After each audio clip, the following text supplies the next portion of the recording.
Hey everyone, welcome back to Go Kick Me, your favorite crowdfunding news and reviews channel here on YouTube. So today we have a Kickstarter project called Super Anthony, the battle robot with 45 kilogram servo force punch. Super Anthony is a medal winning fighting robot with 15 steel geared servo motors and 45 kilogram servo force punch. Be a robot master now.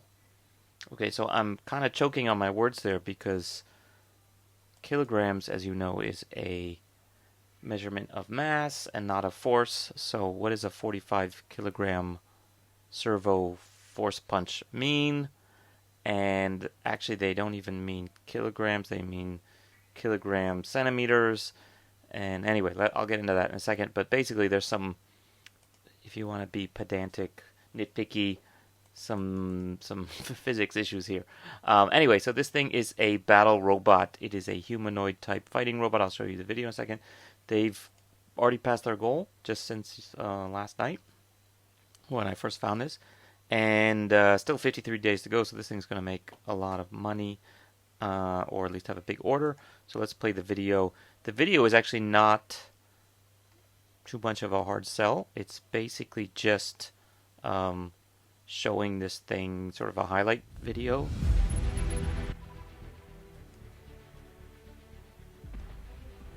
So let me discuss these things while the video is playing.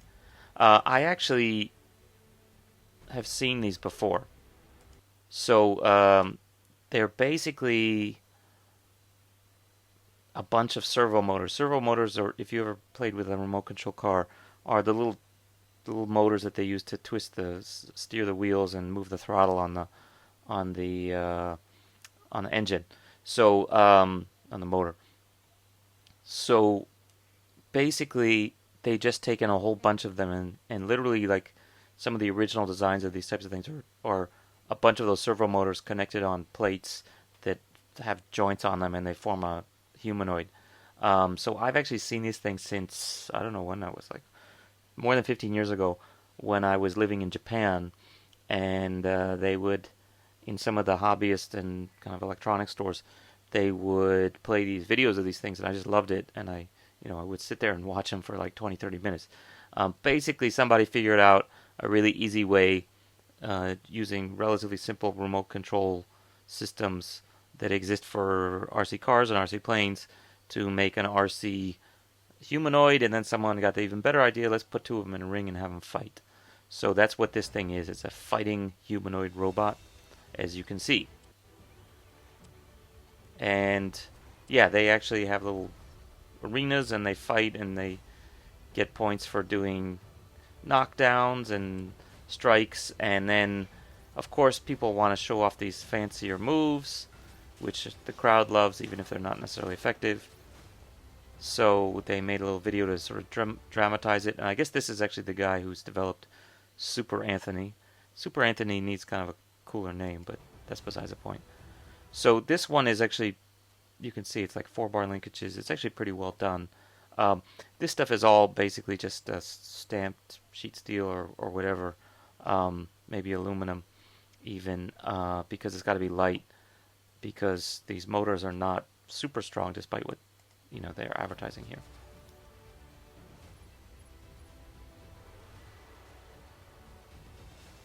And you want to keep the thing lightweight, of course. So the fact that you have wires and stuff coming out, you can tell this is like basically hobbyist level stuff.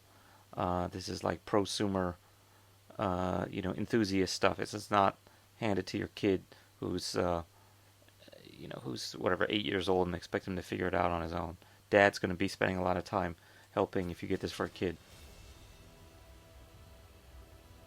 So that's basically it. It doesn't talk anything about the campaign. Doesn't talk anything about you know fundraising and funding and whatnot. So basically, the same info down here. It talks a little bit more about the battle robot things, and it can do 45 kilograms per servo force punch. Okay, so they're mixing kilograms, they're in pounds and 15 inches, and anyway, so the thing is, this tall, 15 inches, maybe this tall. It's not small. Um, and it can, again, this should be like newtons. This should be something like 450 newtons of force per punch. And it's got steel gears, so hopefully no plastic that's going to get worn out. And so now they're talking about 45 kilograms, centimeters of torque. So torque, of course, the twisting force.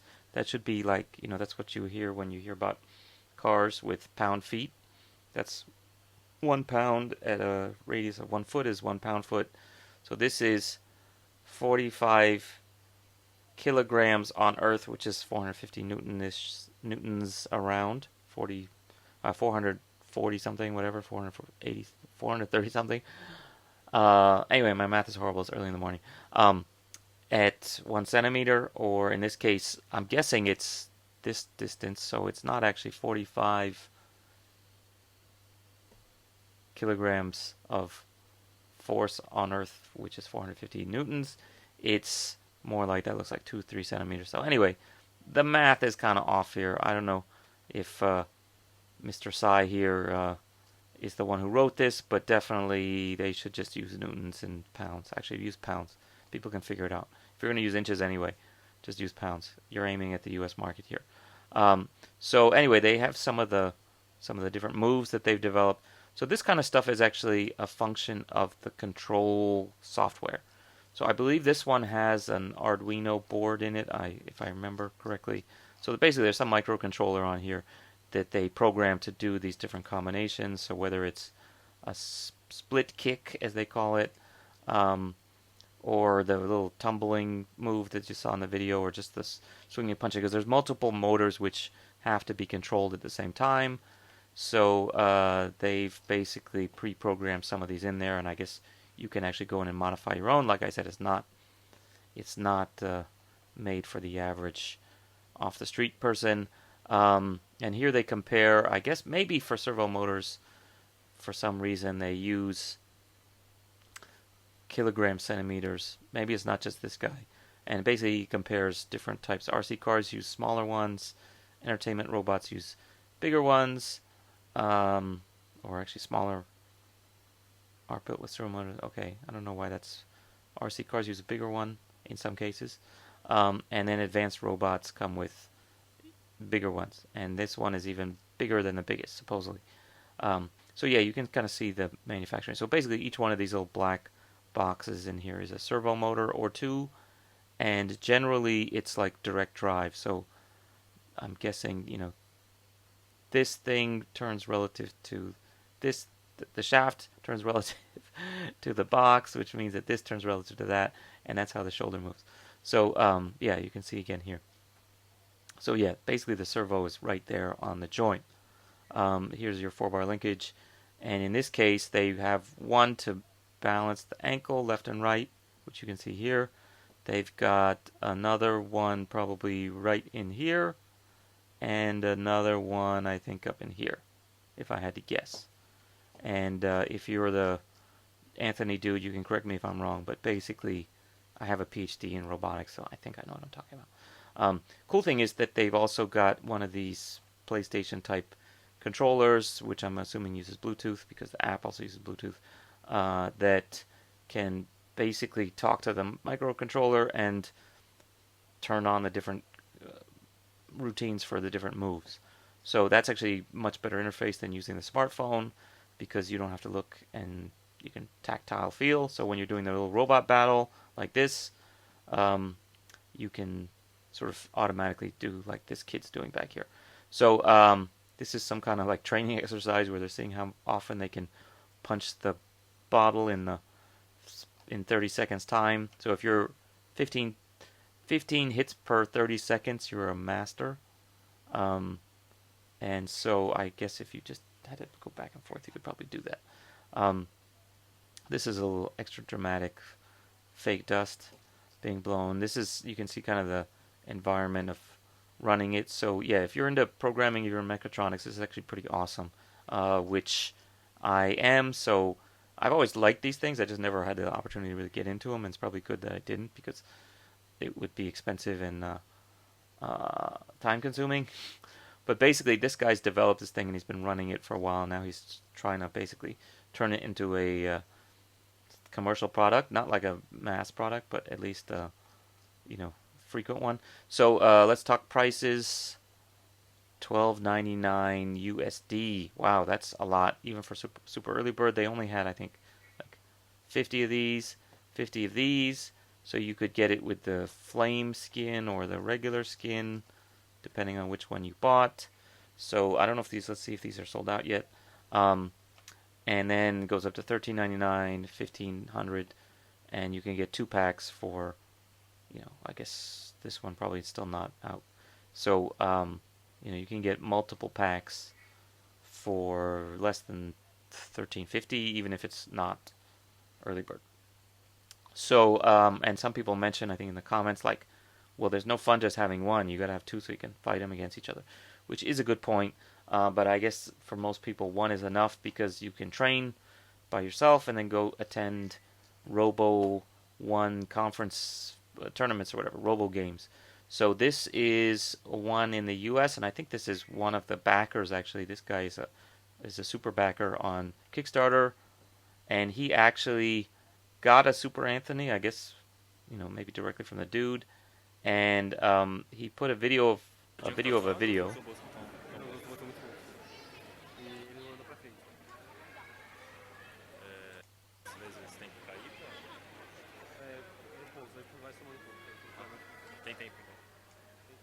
So okay, let's get it out, and now they show off a little bit and go for the fight. So this is Super Anthony here without the paint job, sticker job, and he just totally kicked that dude's butt.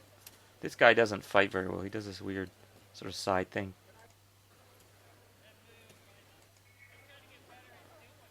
And he's trying to like fight him from the side because he's more stable or something. And he's doing this little squat thing, but it's not going to stop Super Anthony with his super punch. It's actually pretty cool. Like, this thing can hop and spin. And now he's going to come and try to do a side kick or what? Oh, he's taunting him. He said, bring it on. So anyway, this goes for a while, and eventually they start fighting. Oh, I just missed it. Okay, Super Anthony take down.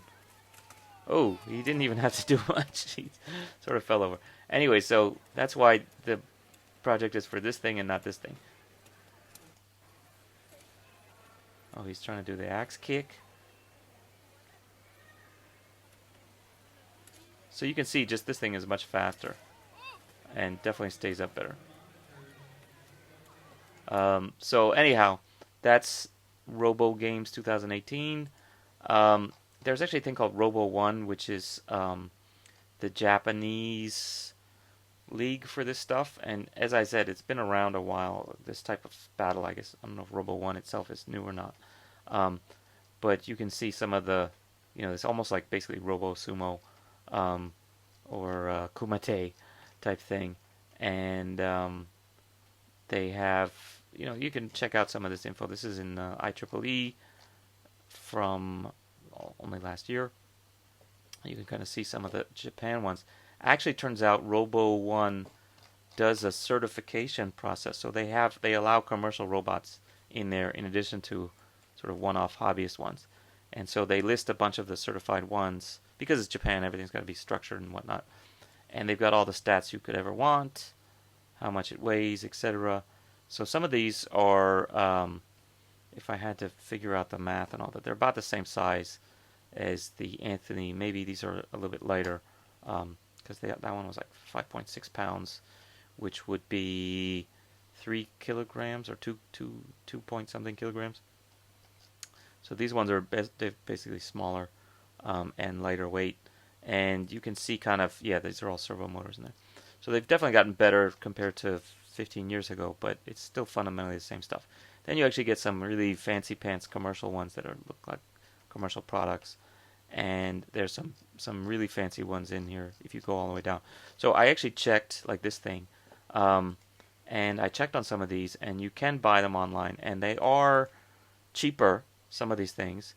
So this one is about 100,000 yen, which is, if you just take off, here's a trick for finding out Japanese prices, just cover up the last two zeros, and that's approximately how much it is in US dollars. So it's in the $900 range, because it's something like 120 to 1 now, something in that range, 110 to 1. So yeah, this one's definitely cheaper, but is it better? I don't think so. Well, it looks pretty good actually. Um, so yeah, and again, you can see exactly where all the servo motors are. So maybe not as cool as Robo Anthony. Can't do the squatting as nicely, maybe. Um, Here's that super fancy one, and as you can see, these ones are in the 1.5 million yen range, which, if you again cover the last two zeros, is something like $15,000 plus. Maybe with the exchange rate, 13,000 is still crazy expensive. So this company sells all kinds of stuff, but that's the fancy one. I guess they have the Tiny Wave too, which is that was also in there. There's a bunch of them. These guys basically just make or sell high-end stuff. Here it is. Okay, so this one much cheaper than the other one, but still crazy expensive. Still $3,000. So yeah, I'm sure there's probably a cheaper one in here somewhere. Um, yeah, this one is only 1,400 or 1,200. How much? In the $1,000 to $2,000 range.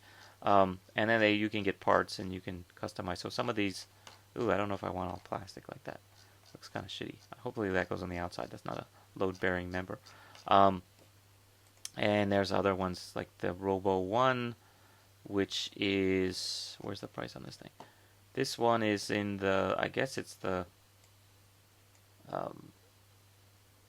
it was $2,000 and now it's $1,000, something like that. Yeah. So it's on sale for now with the exchange maybe 900 something. So all in all, in comparison, the Super Anthony actually looks pretty good. Seems like they're being pretty good on the review as well. Like they're actually answering questions. This is the guy who did the video, by the way, and so he's definitely like a advocate for this thing.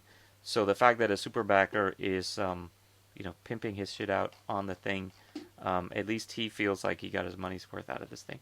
So I'm gonna give this one a thumbs up, but warn you, if you're not into this electronic stuff, if you're not willing to get down and start programming your board, the utility of this thing is probably limited versus the price. Unless you're actually really planning on entering these competitions, you're just going to have a toy to play with, but there's not much use beyond that unless you really want to get into it and start programming stuff, or even taking it as is and start using it in competitions. But I think once you do that, you're going to want to start programming in your own moves and things like that. So it's a rabbit hole. Be careful. Okay, that's it for today. 2 thumbs up, yada, yada, yada. Check us out on Facebook and Twitter at GoKickMe, and also GoKickMedia.com. Bye.